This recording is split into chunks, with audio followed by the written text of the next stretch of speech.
back from 8s into 5s. Stalls open, they're racing, but he missed the kick. Tycoon Legend found himself back at the rear of the field. A mare was sent out quickly by Pike to lead through the first 150 with Remen Core going up there. Princess Zelda joined on the rails by Vision Up, who wants to find the back of the favourite Amaya.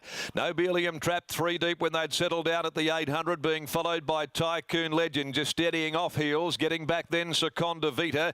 Around it then on the outside is Mambazo, the tail ender. Tokyo Lad as they hit the 600. Coming off the riverside of the track, and Demea well held by Piker, half a length clear on Remencore.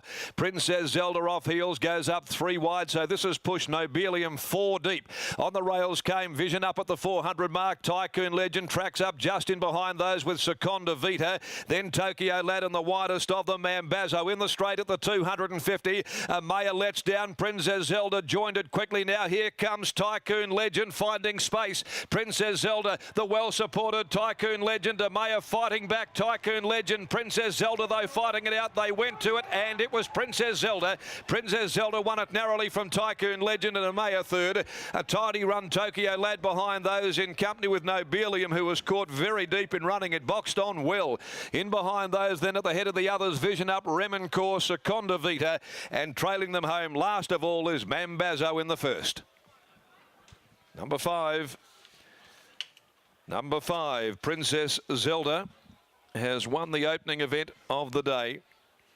The Planet 5 mare, Jason Brown here, lifting with the well-backed Tycoon Legend. 8s into 5s, just failing in its endeavours to pick them up. It was the last to leave, and it got through the field at the right time. They'd beaten off Amaya, who led at a controlled pace for Pike, and Tokyo Lad will be third from a gallant Nobelium, who was no better than 3 deep, more often than not 4 deep through the entire running of the race. Princess Zelda though home for the Tommy Widdowson yard, for Karen Widdowson, S. Preen, G. Walker, Paul Huckle, a Planet 5 drifting by mare, and opens up her account today at her 8th career start, 3rd run in. Jason Brown aboard for Tommy Widdowson up from Bunbury and gets a Metropolitan victory. Tycoon Legend, encouraging run by this lightly raced 5-year-old by Written Tycoon from Grammy Award for Ms. E. English and D.V. Ott. Prepared by Kieran McDonough and ridden by Paddy Carberry. $1.90 with Amaya third home by Oratorio, the Irish edition, out of Amadura for Rural Vista, trained by Gav Slater, ridden by W. Pike, $1.10. Margins are ahead by 1. And the time 1:06.60, so very controlled speed. 1:06.60 home in a sectional of 34.98. Now race number 2, the Crown Towers Handicap, the first of successive 2100 metre races at 1:28, and there are no changes to race number 2. In the meantime, let's go back to Gareth, who joins us in the yard, and he's with the Bunbury-based trainer Tommy Widdowson, and Tommy's had a lot of success with this particular maternal family, that of the winner here, Princess Zelda.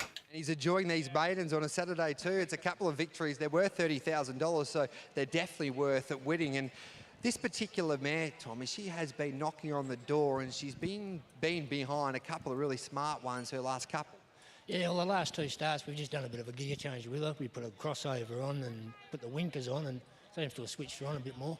That was the key. She was getting back and hitting the line, but that's a positive. Jumps today and then still is able to hit the line like she did. Yeah, she kept fighting on. I thought they were going to grab her to start with. I just had one of the part owners, Paul Huckle.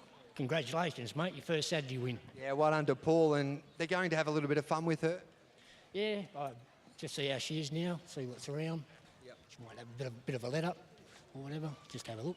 Well, job well done, Tommy. All right, thank you. There's Tom Widdowson there, and he does a great job with his small team, and Princess Zelda for Jason Brown takes out the first time. There are 106.6, last 634.98. Now, Brownie will jump on those scales, and then he'll have a chat to Matty Kelly. But it's great to see Brownie in the winner's circle to kick off proceedings here on a Saturday meeting at Ascot. Matty Kelly, take it away. A bit of talent about this 4-year-old Planet 5 mare, and a bit of a technical issue here with the scales, the heat. So we'll just let Jason sneak over to the other set of scales, and we'll get a quick word from him on this girl's performance. chased quite hard to finish, just 2 lengths off How to Fly Bunbury. And to use the old cliche, the writing was on the wall. She drew a little bit better today in gate number 2. Jason did everything right in the saddle to give her every opportunity. And despite the pressure from the outside and the home straight, she's still proven too good. Jason, a nice way to start the day. What was most impressive about that win? Yeah, it was a good win. They didn't go over hard for 1100 metre race, so I didn't want to give Pikey too many cheap seconds, so I sort of went before I really wanted to pull the trigger, but she toughed it out pretty well late, because when Paddy came to me, I thought, oh, he might have my measure here, but she was pretty tough. Just your early thoughts on the conditions as well? Oh, I think it's going to, it's going to be pretty fair. They're still at the moment, so you would think you'd on pace at the moment. But the track's in top order, as always is with Chris Nation. Well said and well done. Good on you, mate. Thanks. Jason Brown, successful in the first race aboard Princess Zelda. Too good for her rival.